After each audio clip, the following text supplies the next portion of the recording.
అందరికీ నమస్కారం. నేను మీ శ్రీనివాసరావు. నిన్నటి రోజు ఒకసారి వైఎస్ఆర్సీపీ పార్టీ వాళ్ళు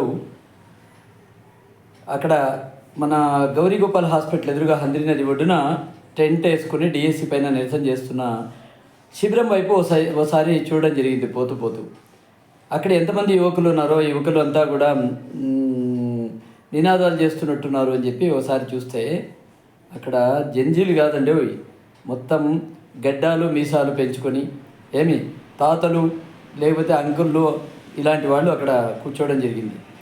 మరి డిఎస్సి గురించి మీరు ఈరోజు నిరసన కార్యక్రమం చేస్తున్నారే, మరి డిఎస్సి ఆస్పిరెంట్స్ అంటే డిఎస్సి రాసి మీరు అన్నట్టు ఏ విధంగా మేము మోసపోయాము లేకపోతే మాకు అన్యాయం జరిగిందన్న వాళ్ళు ఎవరు కూడా మీ శిబిరాల్లో లేరే.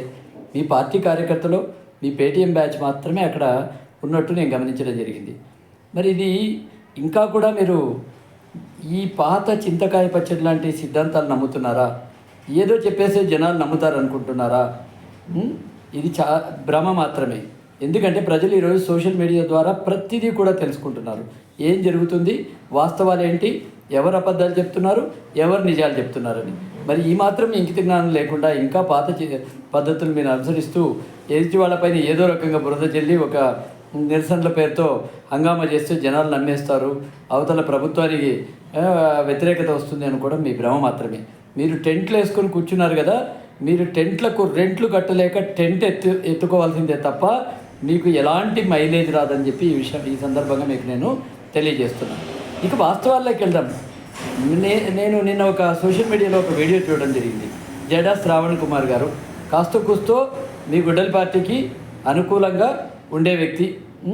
అటువంటి వ్యక్తి ఒక క్లియర్గా ఒక మాట చెప్పాడు ఆ వీడియోలో. ఏంటంటే ఈరోజు ఢిల్లీలో జరిగినటువంటి జంజీలు చేసినటువంటి ఉద్యమం అంటే నీట్ పేపర్ లీక్ అయింది కాబట్టి ధర్మేంద్ర ప్రధాన్ విద్యాశాఖ మంత్రి రాజీనామా చేయాలని చెప్పి దాన్ని చూసిన తర్వాత ఇక్కడికి వచ్చి వీళ్ళు గొడ్డల పార్టీ వాళ్ళు నిరసన కార్యక్రమాలు మొదలుపెట్టారనమాట. దానికి దీనికి పోలిక లేదయ్యా, ఆ విధంగా అనుకోవడం తప్పు అని చెప్పి ఆయన చెప్పిన కొన్ని వివరాలు చూస్తుంటే నిజమే అనిపించింది నాకు. ఈ రోజుకైనా జడ శ్రావణ్ కుమార్ గారు అరే వాస్తవాలు మాట్లాడుతున్నాడని నాకు చాలా ఆనందంగా కూడా అనిపించింది. ఈరోజు అక్కడ నీట్ పేపర్ లీక్ అయిన విషయం బయటపడింది ఆధారాలతో సహా. అదేవిధంగా దాన్ని సుప్రీంకోర్టు కూడా నిర్ధారించింది. అదేవిధంగా ప్రభుత్వం కూడా దాన్ని ఒప్పుకోయింది. కానీ ఇక్కడ డిఎస్సికి వచ్చేసరికి ఇక్కడ ఎలాంటి ఆధారాలు లేవు.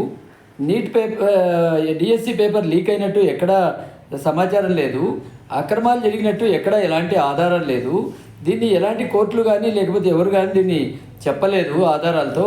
అదేవిధంగా ప్రభుత్వం కూడా దీన్ని అంగీకరించలేదు. కాబట్టి దీనికి ఎలాంటి పొంతన లేదు. కాబట్టి నక్కను చూసి కుక్క వాత పెట్టుకున్నట్టు ఉందన్నమాట మీరు చేసే పద్ధతి.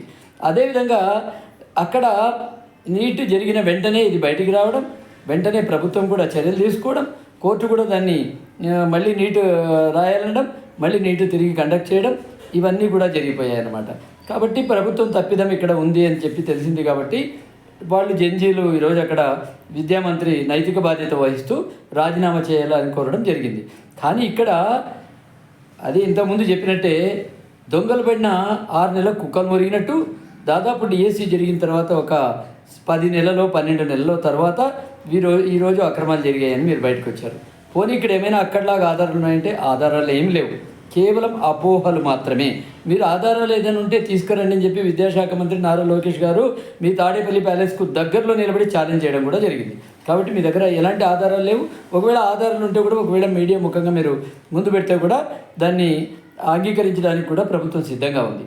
ఇక తర్వాత కొన్ని మీరు ఈ మధ్యలో కొండారెడ్డి బుర్జు చారిత్రాత్మక కొండారెడ్డి బుర్జు సాక్షిగా ఈరోజు ఎవరైతే ఉద్యోగాలు సాధించారో డిఎస్సి ద్వారా వాళ్ళందరూ కూడా మానసికంగా బాధపడి మేము ఇంత కష్టపడి గత ప్రభుత్వంలో 5 ఏళ్ల పాటు ఏదో జగన్మోహన్ రెడ్డి గారు పొడి చేస్తారు, మాకు మెగా డిఎస్సి పెడతారు, మాకు ఉద్యోగాలు వస్తాయని ఆశతో ఎదురు చూసి ఈరోజు అవి రాకపోయేసరికి ఈరోజు కనీసం చంద్రబాబు నాయుడు ప్రభుత్వంలో మా కళ నెరవేరిందని సంతోషిస్తుంటే వీరు మా యొక్క నైతికతను సవాల్ చేసే రీతిలో లేదు, నైతికతను వీళ్ళు అనుమానించే రీతిలో ఈ విధంగా స్టేట్మెంట్లు చేస్తున్నారని చెప్పి ఆ చారిత్రాత్మక కొండారెడ్డి బుర్జు సాక్షిగా ఈరోజు వేల మంది ఈరోజు గళమెత్తి కబడ్డార్ అని ప్రభుత్వానికి మేము పాఠాలు చెప్పే గురువులు మాత్రమే కాదు, అవసరమైతే మీకు గుణపాఠాలు కూడా చెప్తామని చెప్పి హెచ్చరించడం జరిగింది.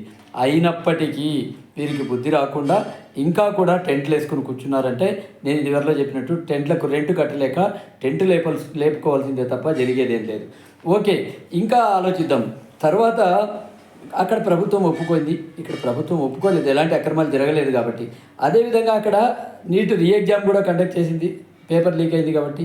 ఇలాంటివి ఇక్కడ అలాంటివి ఏం లేదు.